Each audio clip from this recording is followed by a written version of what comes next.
O Mahabharata de Krishna de Vaipayana Vyasa. Livro 3. Tirtha Yatra Parva. Capítulo 144. Carregada por Rakshasas para o encantador eremitério de Narayanarayana. Yudhishthira disse: ó Bhima, que este chefe Rakshasa forte e heróico, teu filho legítimo, dedicado a nós, e sincero, e conhecedor da virtude, carregue sua mãe Draupadi sem demora. E, ó o possuidor de bravura terrível, dependente da força dos teus braços, eu alcançarei Gandhamadana ileso, junto com a filha de Panchala.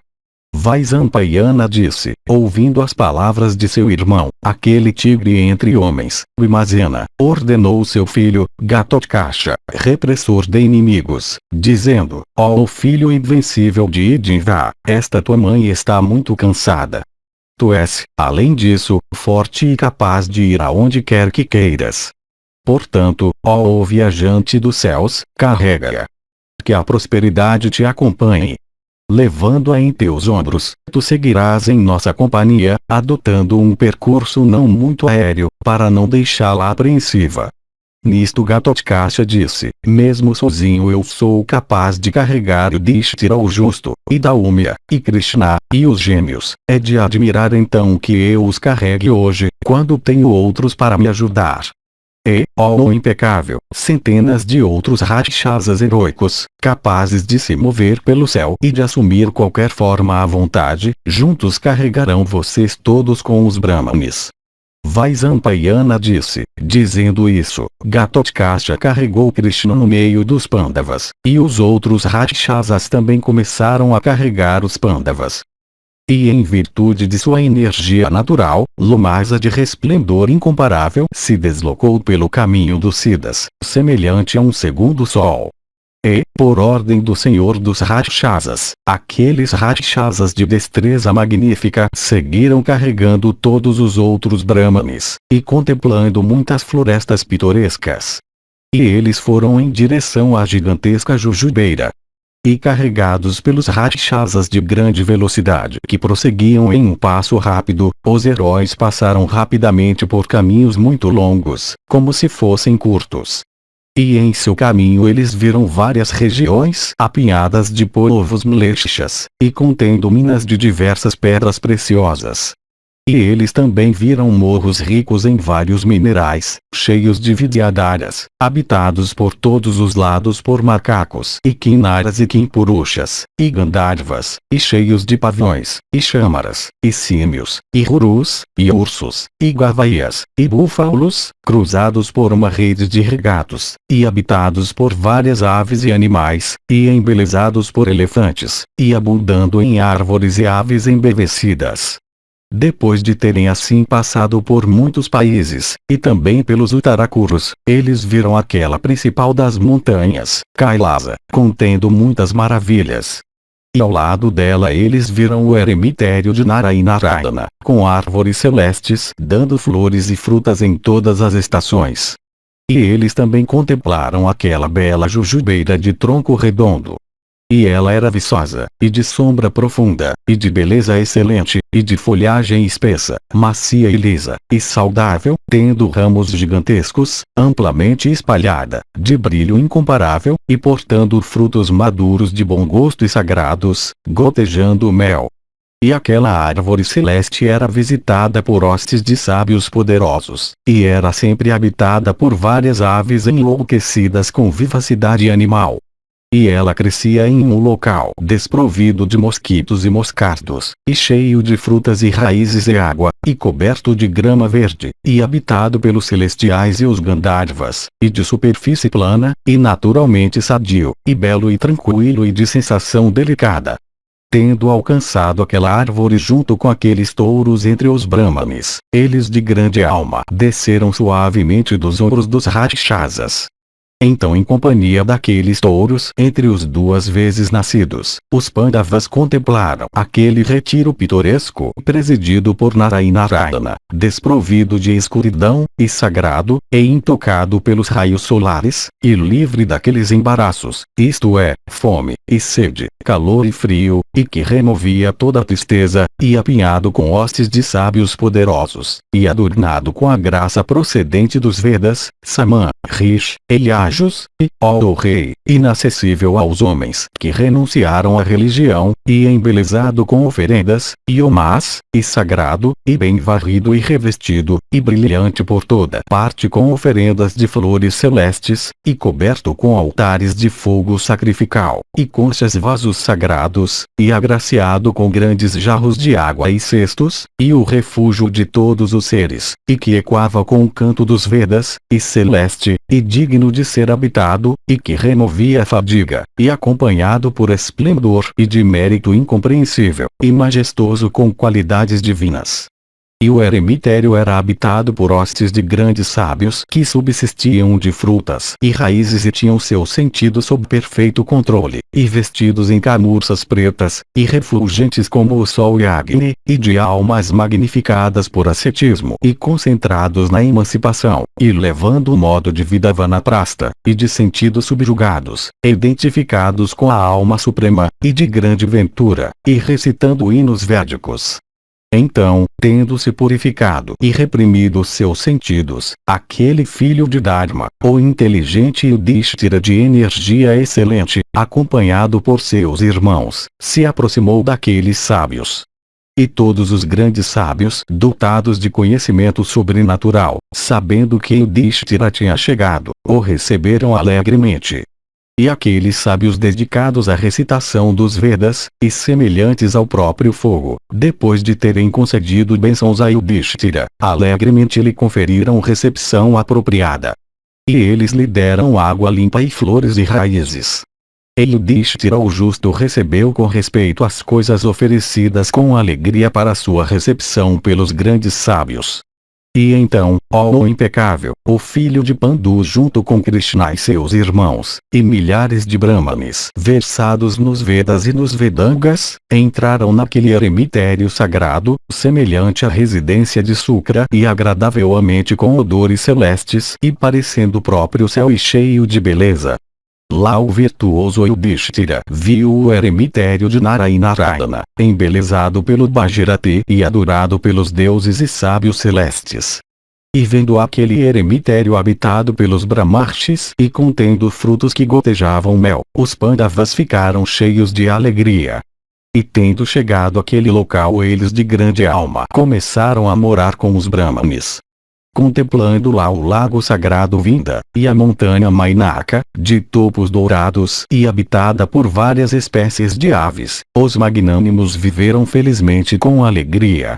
O filho de Pandu junto com Krishna teve prazer em percorrer florestas excelentes e cativantes, brilhantes com flores de todas as estações, belas por toda parte com árvores portando flores abertas, e abaixadas com o peso de frutos, e visitadas pelos numerosos coquilas machos, e de folhagem lustrosa, e grossas e tendo sombra fresca e encantadoras de ver. Eles se deleitaram em contemplar diversos lagos belos, de água límpida, todos brilhantes com lótus e lírios. E lá, ó Senhor, a brisa suave que carregava fragrância pura soprava alegrando todos os Pandavas, junto com Krishna. E junto à jujubeira gigantesca o filho poderoso de Kunti viu Bhagirati de descida fácil e fresco e provido de lótus viçosos e tendo escadas feitas de rubis e corais e agraciado com árvores e coberto com flores celestes, e agradável para a mente. E naquele local, frequentado por celestiais sábios, e extremamente inacessível, eles, depois de terem se purificado, ofereceram oblações para os Pitris, e os deuses, e os rishis, nas águas sagradas do Bhagirati. Assim aqueles touros entre homens, os perpetuadores heroicos da linhagem Kuru, começaram a residir lá com os Brahmanes, oferecendo oblações e praticando meditação. E aqueles tigres entre homens, os Pandavas de aparência semelhante à dos deuses, sentiram prazer em testemunhar as várias diversões de Draupadi. Capítulo 145. Bhima parte em busca de flores para Draupadi. Macaco, Hanuman, obstrui seu caminho. Vaisampayana disse, lá guardando limpeza, aqueles tigres entre homens moraram por 6 noites, na expectativa de ver Dhananjaya. E aconteceu que de repente soprou lá um vento do nordeste, e trouxe um lótus celeste de 1000 pétalas, e refulgente como o sol. E Panchali viu aquele lótus puro e encantador de fragrância sobrenatural, trazido pelo vento e deixado sobre o solo. E, tendo obtido aquele lótus excelente e belo, aquela abençoada ficou muito encantada, ó rei, e dirigiu-se a Bhimazena nas seguintes palavras: vê, ó Bhima, esta flor sobrenatural muito bela, tendo dentro de si a própria fonte da fragrância. Ela alegra o meu coração, ó repressor de inimigos. Esta deve ser oferecida para Yudhishthira o justo. Portanto, obtém outras para minha satisfação, para que eu possa levá-las para o nosso eremitério em Kamyaka. Se, ó filho de Prita, eu tenho a tua benevolência, então obtém outras desta espécie em grande número. Eu desejo levá-las para o nosso eremitério. Tendo dito isso, a inocente senhora de olhares belos se aproximou de Yudhishthira o justo, levando a flor. E conhecendo o desejo de sua rainha amada, aquele touro entre homens, Bhima de grande força, também partiu, para satisfazê-la. E planejando buscar as flores, ele partiu em passo rápido, encarando o vento, na direção da qual a flor tinha vindo. E levando o arco de dorso incrustado com ouro, como também flechas semelhantes a cobras venenosas, ele prosseguiu como um leão com raiva ou um elefante no cio. E todos os seres o fitaram, segurando um arco e flechas poderosos. E nem exaustão, nem langor, nem medo nem confusão nenhuma vez tomaram conta do filho de Prita e prole de Vayu-vento. E desejoso de agradar Draupadi o poderoso, livre de medo ou confusão, subiu o pico dependente da força de seus braços. E aquele matador de inimigos começou a percorrer aquele pico belo coberto com árvores, trepadeiras e de base rochosa preta, e frequentado por quinaras, e matizado por minerais, plantas, animais, e aves de várias cores, e parecido com um braço erguido da terra adornado com um conjunto inteiro de ornamentos.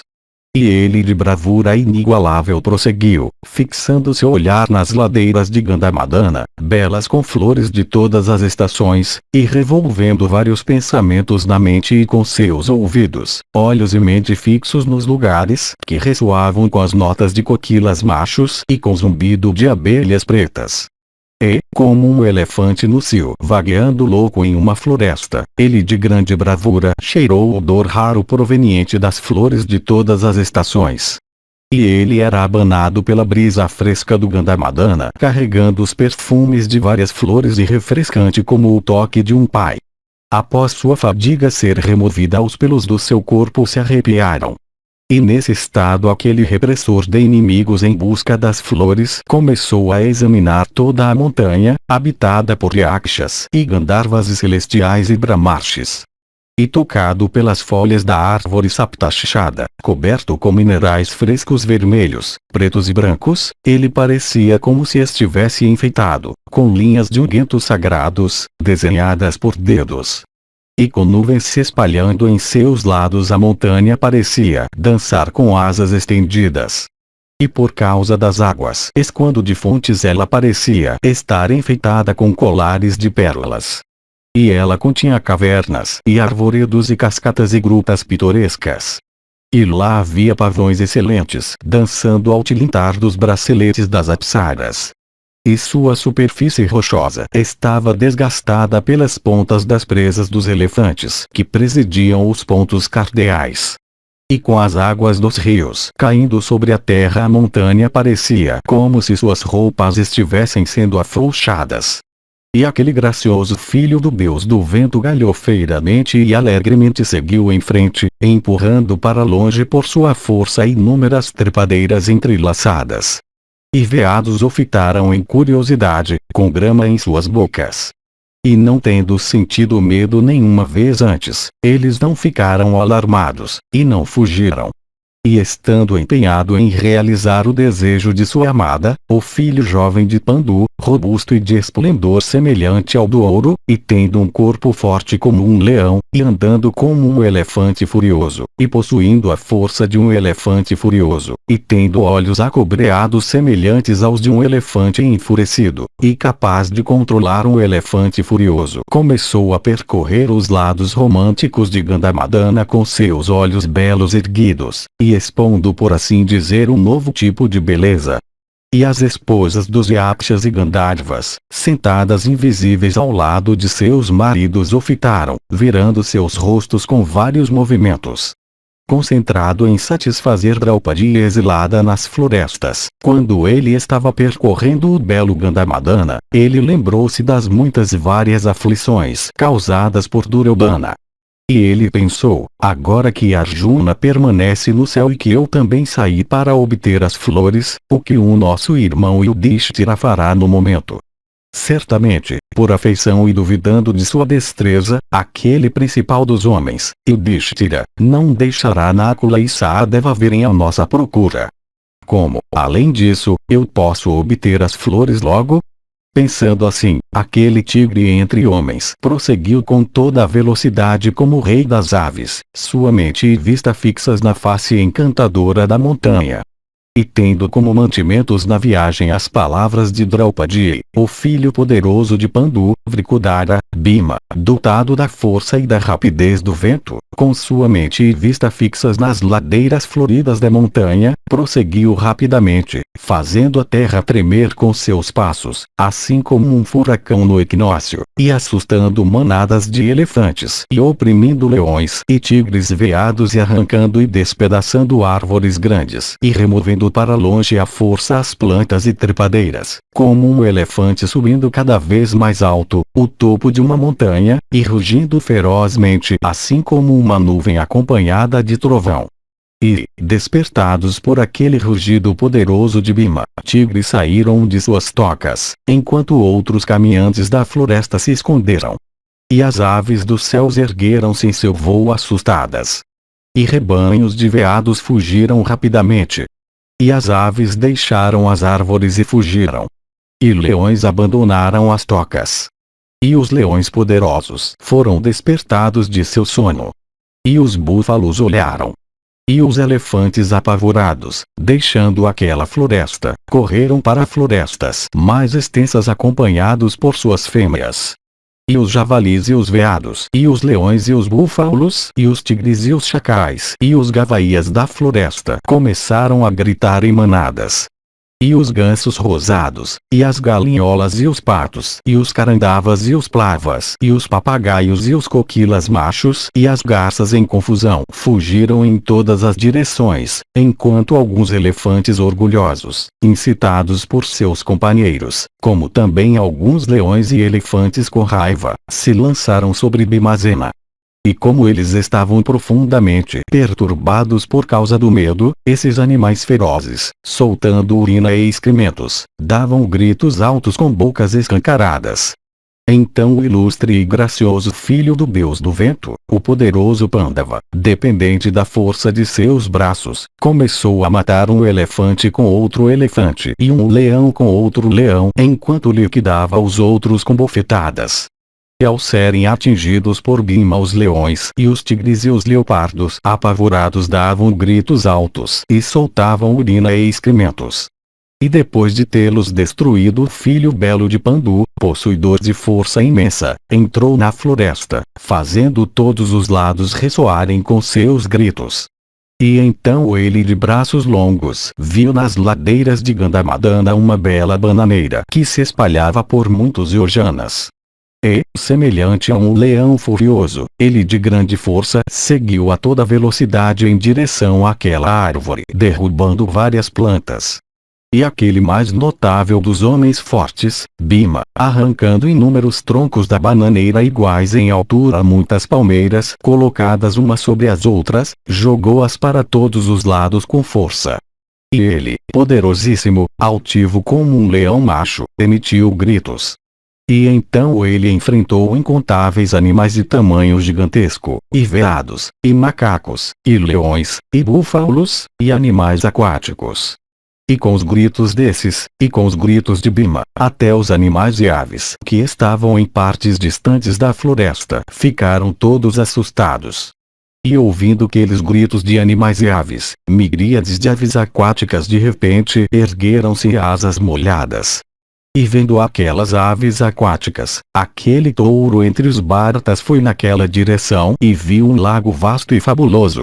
E aquele lago insondável estava, por assim dizer, sendo abanado pelas bananeiras na margem, sacudidas pelas brisas suaves.